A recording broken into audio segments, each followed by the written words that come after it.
Namun, keteraturan di atas baru sistem di ranah hisab Newtonian atau hukum aksi reaksi yang sangat matematis dan sangat terhitung. Di bawah hisab kuantum, yakni hisab perhitungan di atas kecepatan cahaya, bahkan perhitungan dengan kecepatan tak terbatas, getaran pecahan inti atom terkecil, keteraturan itu bisa tidak berlaku.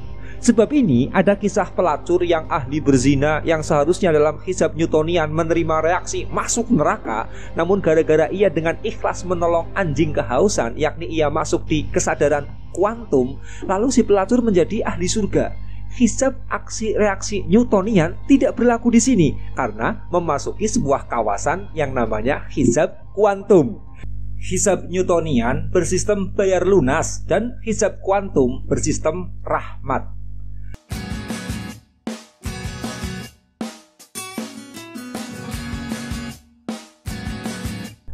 Ketika sebuah benda memberikan gaya kepada benda lain, maka benda kedua membalas dengan memberikan gaya kepada benda pertama, di mana gaya yang diberikan sama besar tetapi berlawanan arah.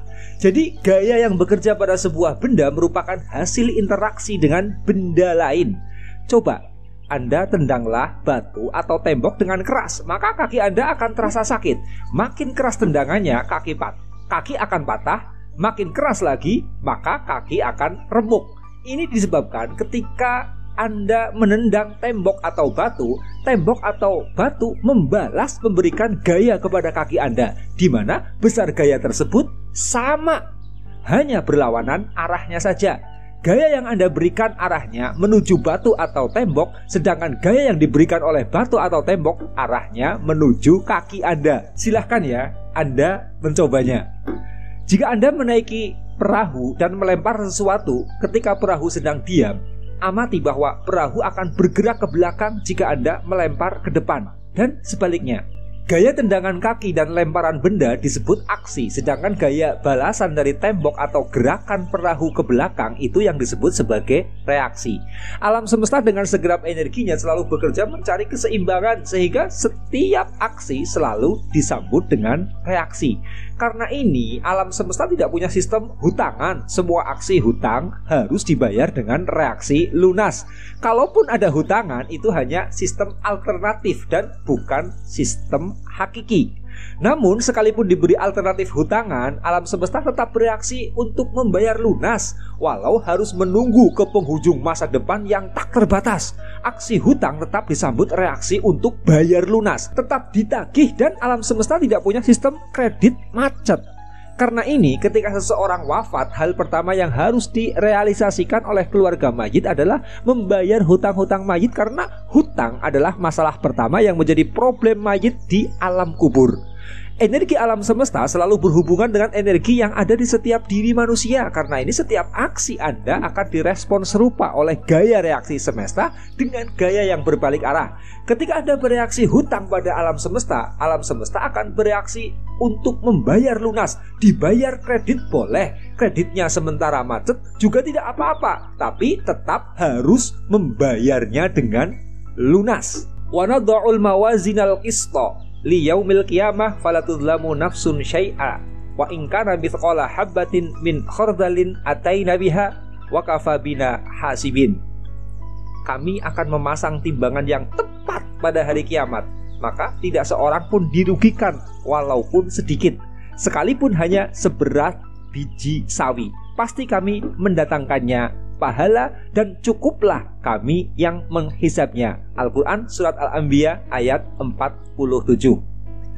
Arti berhutang pada alam semesta adalah bila seseorang berbuat hal yang buruk pada sesama atau pada alam. Misalnya dengan merugikan orang lain atau mengambil hak orang lain atau merusak alam. Orang tersebut telah meminjam atau berhutang pada alam semesta.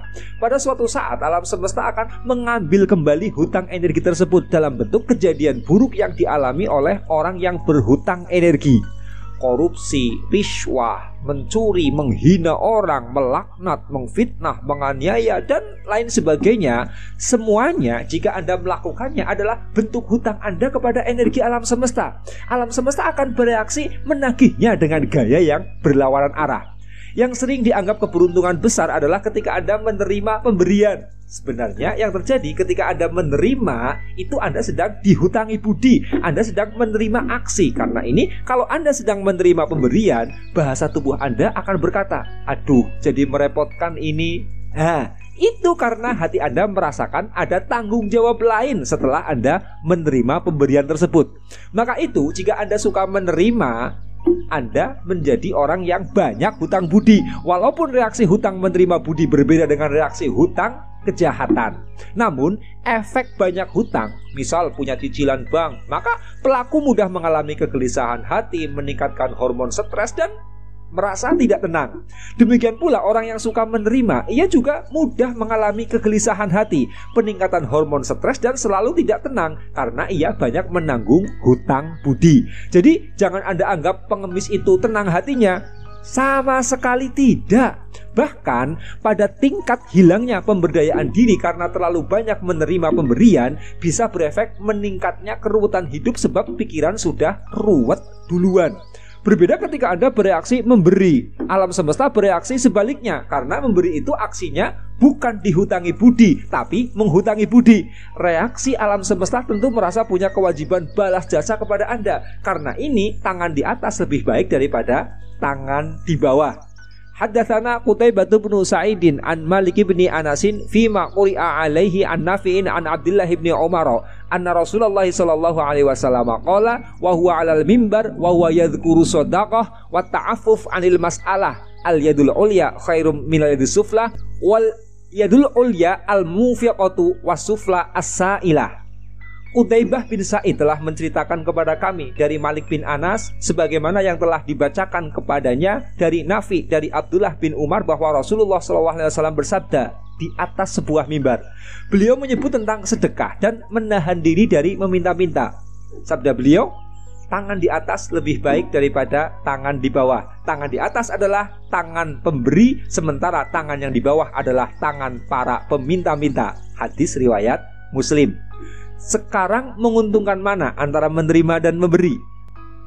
Namun keteraturan di atas baru sistem di ranah hisab Newtonian atau hukum aksi reaksi yang sangat matematis dan sangat terhitung.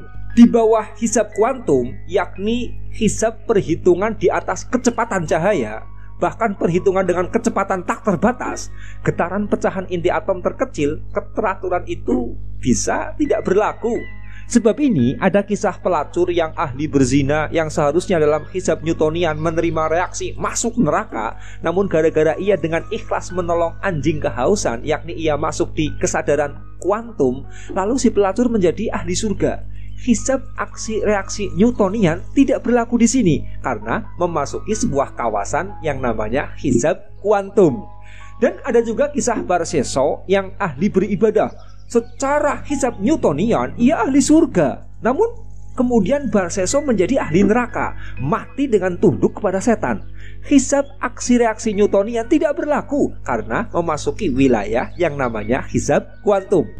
Artinya di bawah kesadaran kuantum semua hisab kebaikan dan keburukan bersandar pada rahmat Tuhan saja. Di bawah hisab ini, kaki Anda menendang batu, bisa-bisa batunya hancur lebur. Dan kaki Anda menendang sebutir debu, bisa-bisa kaki Anda yang remuk-remuk hancur. Jadi, memohonlah rahmat Tuhan dalam berbuat di segala hal. Anda bereaksi memberi, belum tentu bereaksi menghutangi budi. Anda bereaksi menerima, belum tentu bereaksi hutang budi. Semua perbuatan hanya menunggu rahmat dari Tuhan. Apa berarti kita bisa seenaknya sendiri berbuat sambil menunggu rahmat Tuhan turun? Hukum kuantum sekalipun tidak dapat dianalistik logis, tetapi memiliki hukum yang pasti yang mengikat diri Anda. Si pelacur yang pelanggan dosa bisa masuk surga, tentu ada hukum pasti yang mengikat dan terhubung kepadanya. Bisa jadi dengan dia berprofesi sebagai pelacur, dia selalu merasa sebagai hamba yang lemah dan kotor di depan Tuhannya. Hingga akhirnya rasa kehambaan tersebut membawanya memasuki medan kuantum. Lalu dia menemukan keikhlasan saat menolong seekor anjing yang kehausan. Sebaliknya dengan seorang Barsiso, bisa jadi karena merasa sebagai ahli ibadah, dia merasa suci, merasa yang paling suci. Rasa ini kemudian mengantarnya memasuki medan kuantum dan mewujudkannya untuk mati menyembah kepada iblis. Jadi, hisab kuantum memang bersistem rahmat, tetapi sesuai dengan hukum kuantum itu sendiri yang bekerja di alam getaran rasa, bahwa rahmat Tuhan diturunkan dengan tanpa hisab apabila Anda bermain rasa dengan Tuhan di alam perasaan kehambaan Anda.